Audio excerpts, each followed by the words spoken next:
বিসমিল্লাহির রহমানির রহিম। সম্মানিত হাতিয়াবাসী, আসসালামু আলাইকুম।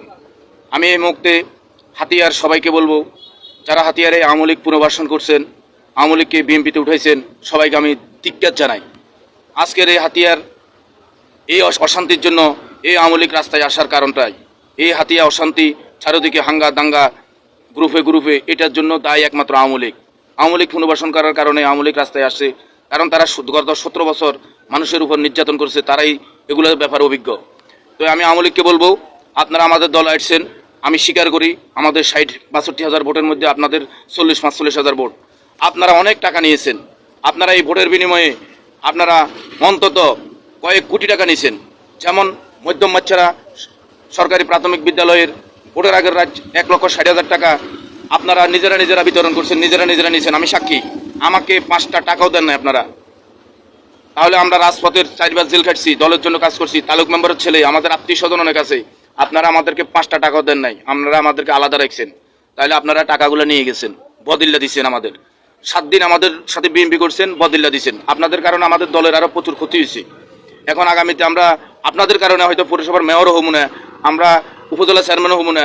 আমাদের গোটা হাতিয়াতে কোনো এলাকার চেয়ারম্যান হওয়ার মতো কোনো বিষয় আমি দেখি না, কারণ আপনাদের কারণে আমাদের অনেক ভোট শাপলাগুলি চলে গেছে বিএনপির। আপনারা আমাদের এই হাতিয়াতে বিএনপিকে ধ্বংস করছেন। আমি আপনাদেরকে স্পষ্ট বলে দিই, এই হাতিয়ার বুকে রাজপথে আপনারা আসার চেষ্টা করবেন না, কোনো কর্মকাণ্ডে আপনারা জড়িত হবেন না। আমি এই হাতিয়ার বুকে যারা দুঃসময়ে বিএনপি করেছেন, অন্যায় ট্যাক্সম আছে, তাদেরকে ঐক্যবদ্ধভাবে এটা মোকাবিলা করার জন্য আহ্বান জানাবো। আসুন আমরা সবাই ঐক্যবদ্ধ হই। যারা আমরা দীর্ঘ মামলা খাইছি, কষ্ট করছি, যেমন আমাদের এলাকার ভূমিদস্যুরা আমাদের জায়গা জমি দখল করছেন, এই তায়ের বক্কাবাহার, আমরা তাদের নেতৃত্বে আমাদের জায়গা জমি দখল করছেন। আপনারা রাস্তায় আসার চেষ্টা করবেন না, আমি বলে দিলাম।